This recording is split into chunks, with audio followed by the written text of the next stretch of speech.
بسم الله الرحمن الرحيم بسم الله والصلاة والسلام على أشرف المرسلين.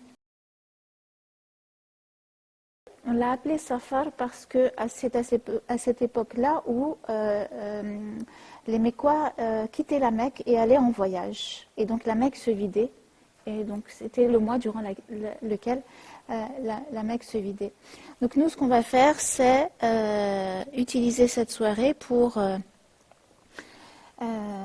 bien commencer le mois de Safar et pour garder la bonne dynamique qu'on avait durant le mois de Muharram, pour pas descendre en fait, parce que peut-être qu'on a fait des efforts et il se peut qu'après, il y a une baisse de régime et le but c'est que non, on continue à s'encourager et à s'entraider. Bidnillah Samil Alim. Vous êtes prêts au décollage immédiat Inch'Allah ta'ala. Allah nour samawat wal ard. Allah est la lumière des cieux et de la terre et il a créé les lumières. Il a créé des lumières et il y a des lumières qui montent et il a créé des lumières qui descendent. Et à chaque fois que l'être humain donc se réunit avec ses semblables pour parler de Dieu, Allah on sait qu'il les entoure de lumière et on sait aussi que chaque vendredi, donc c'est encore plus important de parler de la lumière, c'est qu'on sait que chaque vendredi, si on a lu Surat al-Kahf, Allah subhanahu wa ta'ala t'accorde le privilège d'avoir une lumière qui va t'éclairer de ce vendredi-là au vendredi prochain, subhanallah. Dieu a créé des lumières qui descendent et qui nous viennent des cieux et du trône d'Allah. Et Dieu a créé des lumières qui montent et des lumières qui veulent monter. Et ce sont celles qui sont contenues dans le cœur des croyants. Et Allah, il dit « Nour ala nour », lumière vers la lumière, ou la lumière sur la lumière. Et Dieu guide vers sa lumière ma yasha, celui qu'il veut. Et quelles sont donc les créatures qui ont été créées à partir de la lumière? L'homme intériorisé, et celui qui cherche à travailler sur son intérieur, il est en perpétuel, ou du moins il cherche à l'être, en état de veille. Il veille à quoi? Alors, il y a le mot veiller le soir pour ne pas dormir, et puis il y a le mot veiller, faire attention, surveiller, chercher. Eh bien, il cherche la lumière, et il cherche une lumière qui lui manque. Mais pourquoi lui manque-t-elle à ce point? Eh bien, dans beaucoup de spiritualités, on considère l'être humain comme un exilé. Et que quand il arrive sur Terre, il se sent être en exil. Et ça nous rappelle un prophète qui dit « Kun fi dunya ka'annaka gharib aw abir sabil ». Donc, soit sur Terre comme si tu étais un voyageur ou comme si tu étais un voyageur qui fait une halte ou comme si tu étais un étranger.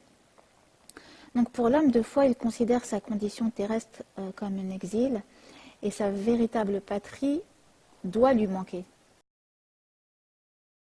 L'exilé ne doit pas entamer son incarnation d'homme. Tu ne dois pas t'interdire de vivre sous prétexte que tu n'es pas d'ici. Au contraire, elle doit lui permettre de se sentir libre, elle doit lui permettre de vouloir visiter si tu es en voyage, si tu es un voyageur, tu dois être curieux, tu veux visiter, tu veux découvrir. Elle doit lui permettre de vouloir visiter avec intérêt les lieux et rencontrer les personnes sur le chemin. Donc tu vas avoir envie de découvrir et de rencontrer normalement si tu es un voyageur. Mais si tu es un voyageur et que tu acceptes ta condition de voyageur, le prérequis c'est que tu te dis on se rencontre mais c'est pas pour tout le temps. On se voit mais c'est pas pour tout le temps. Cette condition doit l'aider à avoir des rapports courtois et affectueux et elle lui permettra de se libérer des attaches en tant que voyageur, de ne pas s'encombrer l'esprit, ni matériellement, de ne pas s'encombrer le ventre pour voyager léger. Et il fera attention à la terre qui l'accueille. Mais au départ, certains vont tout de suite savoir déterminer que c'est lié à un manque vertical, mais au départ, certains vont penser que le problème est horizontal. Donc il va falloir trouver des coupables, soit en soi, soit c'est les autres, les problèmes. il y a quelque chose en lui qui crie famine. Jahan, qui a faim.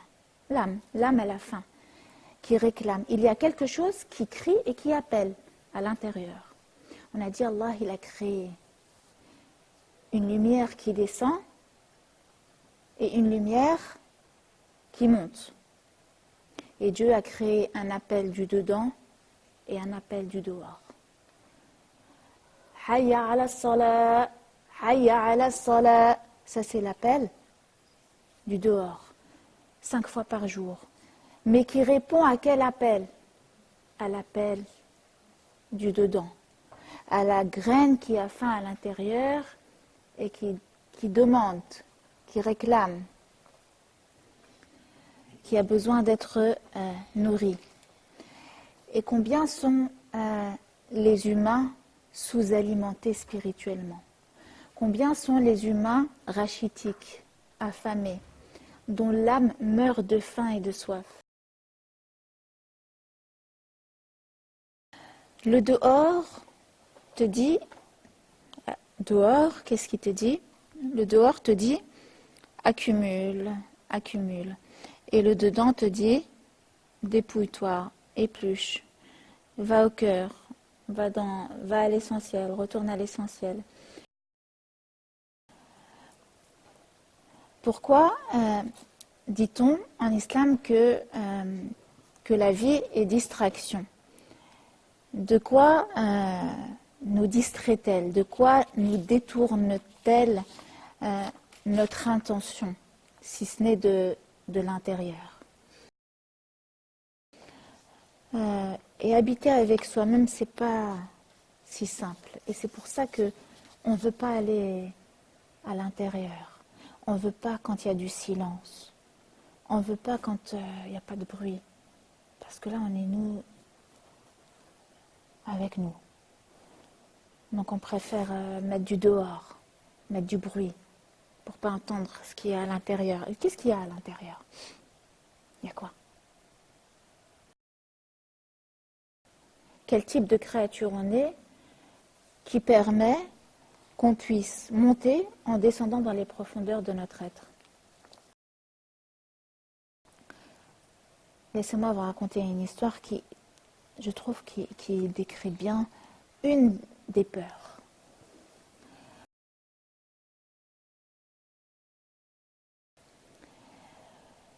Alors,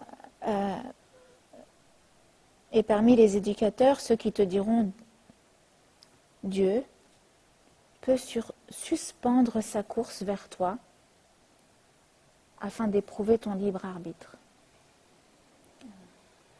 Et ils te disent continue d'avancer et nul doute qu'un cavalier te prendra sur sa croupe.